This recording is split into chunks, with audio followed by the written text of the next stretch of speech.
네, 아주 솔직담백한 두 전문가의 돌직구 전략 함께하도록 하겠습니다. 동상이몽 돌직구 매주 금요일 이 시간에 함께하고 있는데요. 두 분의 전문가와 함께 얘기를 나눠보도록 하죠. IBK 투자증권의 정경민 과장, 김종효 위원과 함께합니다. 안녕하세요. 네, 안녕하세요. 네, 또 일주일 만에 두 분이 만나셨네요. 네. 그동안 시장이 좀 많이 변했어요. 코스닥 시장에서는 주도주 군들 중심으로 순환매가 계속 이어지고 있죠. 화장품주들, 모바일 게임주들, 제약바이오, 헬스케어까지 골고루 나 주도주다 할 만한 것들이 있는데 막상 코스피 시장에서 대형주 중에서는 주도주를 찾기가 어려운 상황입니다. 또 자동차주들을 빼놓을 수가 없는데 싸다 말은 하잖아요. 그런데 실제로 싱싱 달리지는 못하고 있어요. 어떻게 보시나요? 저는 반등은 가능할 거다. 좀 시간의 문제다. 이렇게 먼저 좀 운을 띄우고 말씀을 좀 드리겠습니다.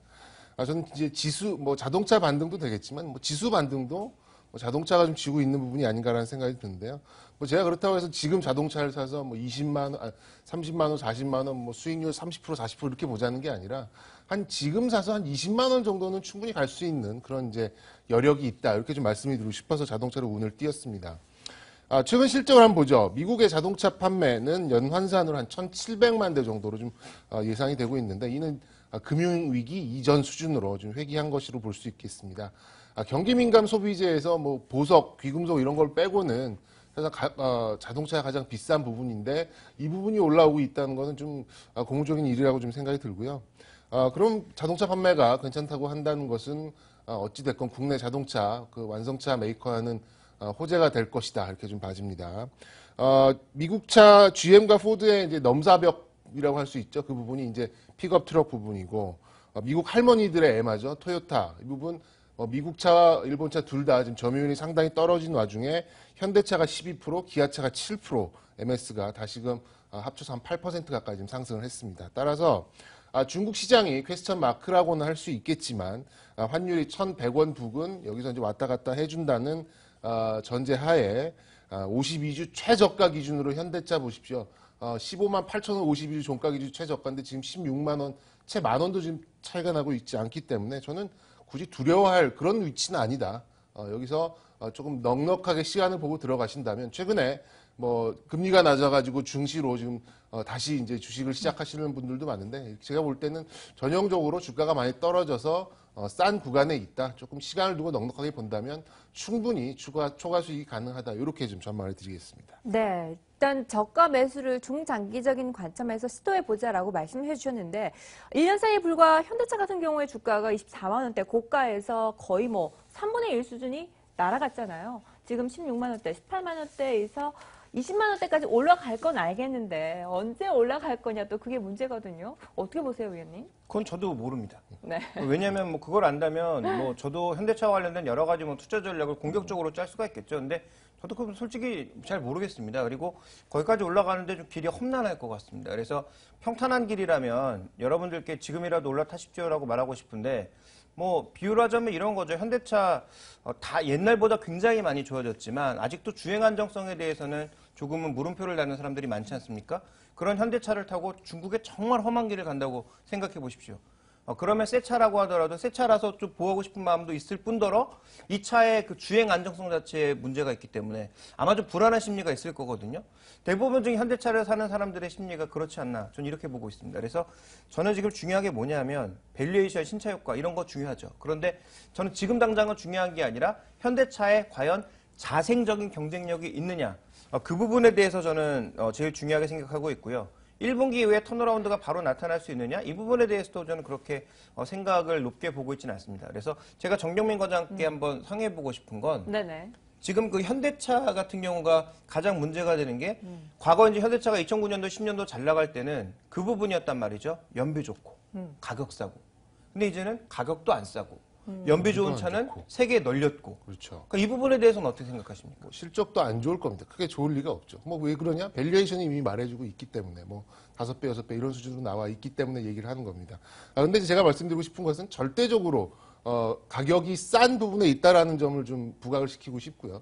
그러니까 제가 아까 먼저 말씀드렸던 것이 20%, 30%, 40% 이렇게 기대를 하자는 부분이 아니라 지금 52주 최저가 부근에 있는 국내 시총 상단의 대표주를 이 시장 수익률 이상을 바라보고 갈 수 있는 그런 시점이다. 그냥 말 그대로 싸게 살 수 있는 시점이다라는 그런 관점에서 환율을 등에 업고 본다면은 충분히 시장 대비 초과 수익은 이제 올릴 수 있다 이런 관점에서 자동차를 좀 접근해 보자 이런 관점이었습니다. 그러니까 저는 네. 뭐 그럼 장기로 보면 한 2년 네. 이상 정도로 보고 있는데요. 지금 그 과장님께서도 한 2년 이상 정도 봐야 된다고 생각하시나요? 그 정도는 아니고요. 근데 저 제 방송 오래 보신 분 알겠지만 한 3년 동안에 제가 자동차 좋다고 한 적이 단 한 번이었거든요. 네네. 그러니까 딱 그런 정도로 보시면 될 것 같아요. 지금 사서 그냥 뭐 한 10몇 프로 정도 떼돈 벌자는 게 아니라 좀 가장 만만해 보이는 부분이 있기 때문에 이 부분에서 자동차를 접근하는 논리로 말씀을 드렸습니다. 네, 알겠습니다. 자, 이제 누구의 말이 맞는지는 앞으로 주가 흐름을 지켜보면 뭐 결과가 나올 것 같고요. 자동차주들, 이 현대차 제가 요즘은 트레이딩을 하고 있는 게 10년 후에 이 기업을 살릴 만한 재료가 뭐냐를 찾고 있는데 계속 트레이딩을 하고 있습니다만 아직까지는 찾지 못했는데 현대차가 보니까 유비벨룩스와 같은 사물 인터넷주들에 계속 지분을 늘려나가고 있다고요. 이쪽에서 좀 재료를 찾고 있지 않을까 생각이 드는데 그와 함께 또 부품주들에도 강세가 기대해 볼 만하다 이런 의견이 나오고 있는데 어떻게 보시나요? 저는 뭐 부품주는 굳이 쳐다볼 필요가 없다. 뭐 지금 현대차도 좀 어려운 상황인데, 네. 물론 이제 뭐 다른 해외 브랜드에 납품을 하는 그런 부분은 뭐 찾아 들어갈 만하면 충분히 볼 수는 있겠지만 지금 뭐 어미새, 그러니까 가장 큰 형님이 되는 부분도 지금 계속해서 좀 압력을 받고 있는 상황에서 네. 굳이 이제 후방, 전방위 산업의 밑에 있는 그런 것까지 바라볼 여력은 없다라는 생각이 들고 저는 아까 말씀드린 대로 그냥 절대 가격이 싼 수준, 뭐 절대 밸류에이션 싼 수준으로 접근하는 그런 관점 논리에서만 자동차를 접근하시는 게 맞는 게 아닌가라는 생각이 좀 들고 있습니다. 네, 밸류 개념에서 보면 그 얘기가 맞는 거죠. 네. 이제 밸류 개념에서 보면 그렇게 맞는데 전 성장 개념에서 본다면 오히려 부품주 쪽에 좀 더 무게를 둬야 되지 않나 이렇게 생각하고 있는데요. 네네. 그럼 어떤 부품주냐? 옛날처럼 모든 부품주에 관심을 가질 필요는 저도 없다라고 보고 있습니다. 전장 부품주 이 부분에 대해서는 계속 관심을 가져야 된다고 보고 있고 아까 이제 과장님께서 언급해 주셨는데 현대기아차에 납품하는 거 의미 없어요. 현대기아차뿐만 아니라 글로벌 업체에 납품하고 있는 그런 전장 부품주 대표적으로 만도라든지 이런 업체들에 여전히 저는 관심을 가져야 된다라고 보고 있고요. 또 하나 이제 IoT 뭐 이런 거 계속 얘기하는데요. 그러면 현대기아차가 어떤 파트너와 갈 거냐를 주목해 보셔야 되는 거죠. MS랑 갈 거냐, 아니면 현재 시장에 화두가 되고 있는 애플과 갈 거냐, 아니면 구글과 갈 거냐, 아니면 다 끌고 갈 거냐. 이런 부분들에 대해서도 우리가 좀 관심을 가질 필요가 있다고 보고 있습니다. 그래서 저는 이런 소프트웨어 관련주들과 함께 컨버전스 파트너는 과연 누가 될 것인지, 그다음에 부품주 중에서는 전장 부품과 관련돼서 계속 관심을 가져라 이렇게 말씀드리겠습니다. 네, 알겠습니다. 일단 덩치가 큰 대형주 중심으로 자동차 전략을 세워보자라고 정경민 과장님께서 말씀해 주셨고 그리고 몇몇 전장 부품주들에 대해서도 주목을 할 필요가 있다라고 위원님께서도 말씀을 해 주셨습니다. 이렇게 양 의견을 또 확인을 해봤고요. 이 자동차 못지않게 최근에 또 달리지 못하는 종목이 있습니다. 포스코 52주 신저가라는 타이틀을 면치 못하고 있는 상황인데 악재가 계속 겹치고 있네요. 뭐 어떻게 봐야 될까요? 뭐 현대차랑 마찬가지 아닐까요? 밸류에이션 매력 빼고 솔직히 뭐가 있습니까? 그러니까요. 그래서 이 종목도 지금 현대제철처럼 차라리 캡티브 마켓이라도 있었으면 뭐 강제로라도 대놓고 어디에 팔 때라도 있으면 좋은데 이제 그거를 빼앗긴 거거든요. 원래 내가 갖고 있던 걸 빼앗긴 거거든요. 그러니까 당연히 이제 그 컨센서스도 낮아지고 있는 거고 시장에서 좀 안 좋게 보고 있는 거죠. 그러니까 이런 부분들이 부담이 되면서 밀렸다라고 봐야 될 것 같고요. 또 정치적인 압박까지 최근에 나타나다 보니까 그리고 글로벌 최강사들이 지금 다 빠지고 있거든요. 포스코만 빠지고 있는 게 아니라 뭐 지금 뭐 브라질 쪽의 철강 산업이라든지 그다음에 중국을 제외한 나머지 지역은 전부 다 지금 죽을 쓰고 있습니다. 그래서 인도와 중국 정도만 좀 버티고 있는 상황인데 뭐 이런 상황을 고려해 보면 포스코가 단기적으로 뭐 살아나기에는 그렇게 쉽지 않다. 이렇게 좀 봐야 되겠죠. 네, 단기적으로는 쉽지 않다라고 바라보고 계시는데요. 포스코를 비롯해서 철강주들 도대체 뭐 언제 철들까요? 뭐 답답하네요. 지금 그 김종현 의원께서 제 원고를 가져와서 읽으신 게 아닌가라는 정도로 좀 똑같은 말씀을 해주셨는데 네, 모처럼 또 두 분의 의견이 네. 같네요. 네. 자동차랑 이렇게 굳이 비교를 해보자면은 철강 같은 경우에는 좀 시장으로도 접근을 해보기가 상당히 좀 힘든 구간입니다. 그러니까 시간이 좀 많이 필요하다는 거죠. 아까 자동차 같은 경우에는 뭐 환율 딴에 환율이 반등할 거에 자동차도 반등을 해볼 수 있다 이런 걸 기대를 해볼 수가 있겠지만 철강 같은 경우에는 지금 뭐 증권사 애널리스트들은 뭐 20만 원대 목표가를 찾기도 어려울 만큼 뭐 다들 높게는 잡고 있습니다만 궁극적으로 지금 수요 자체가 좀 매우 급감을 하고 있는 그런 상황이고요. 공급 과잉도 있고 또 굳이 재고를 늘려야 될 필요가 뭐 있느냐 뭐 이런 얘기까지 나오고 있기 때문에 상당한 좀 시간이 걸릴 것 같고 뭐 종목으로 말씀을 드린다면 굳이 뭐 따지자면은 지금 현대 하이스코어에 돈 되는 부분 다 빨아먹은 현대제철 정도가 이제 철강 정도의 뭐 좀 돋보일 수 있는 부분이 있지만 글쎄 뭐 중국 쪽에서 철도 가는이라고 철이 모자르다, 뭐 이런 우리나라에서 철을 수입해야 된다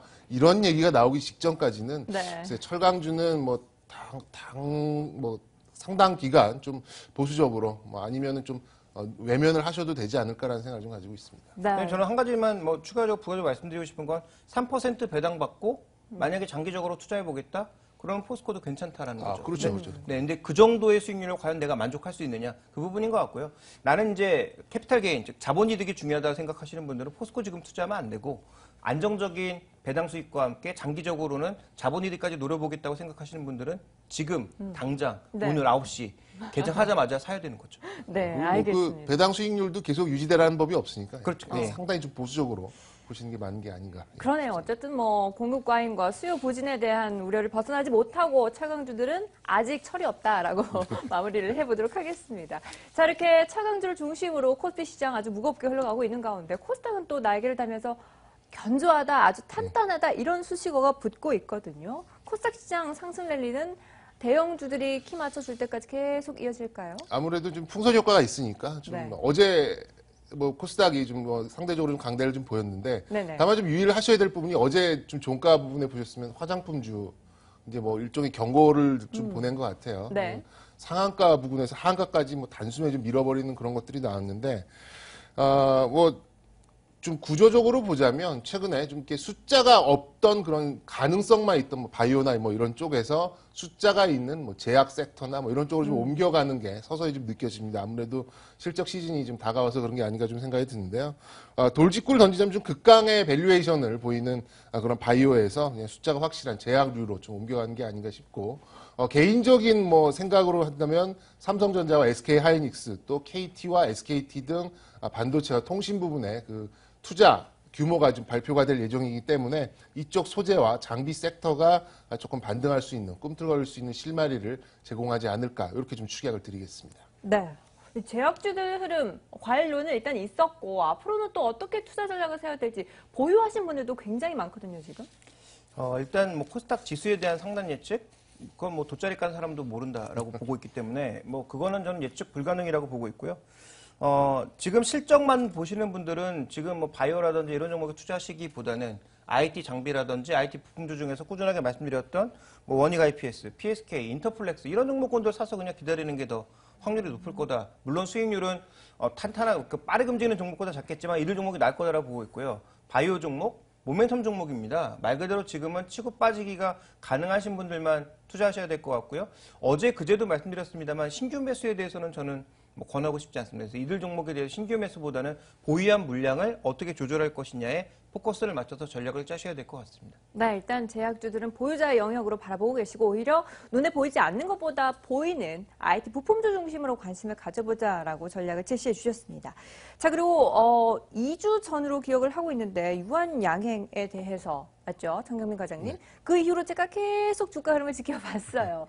어제 52주 신고가를 경신했더라고요. 딱 뭐 짜맞춘 것처럼 시나리오처럼 일단 좋은 흐름을 보였는데 그만큼 또 올라갈 종목이 있는지 궁금하네요. 네, 뭐 유한양행은 앞으로 계속 보셔도 될 것 같고요. 네. 그 의미에서 저는 좀 하이브리드 같은 그런 종목을 하나 좀 소개해드릴까 합니다. 한독이라는 종목을 좀 가지고 나왔는데요. 아까 말씀드린 대로 지금 바이오는 아직까지 모멘텀은 살아있는 그런 부분입니다. 오늘 어떻게 될지는 좀 지켜봐야겠지만 일단 모멘텀은 살아있는 부분이고요. 아까 잠시 언급드렸지만 그 부분에서 숫자가 좀 찍히는 중견 제약사 쪽으로 좀 매기가 좀 옮겨오고 있다 이런 말씀을 드렸는데 이 두 부분을 한꺼번에 가져갈 수 있는 전략을 취하기 위해서 저는 한독이라는 종목을 좀 소개해드릴까 합니다.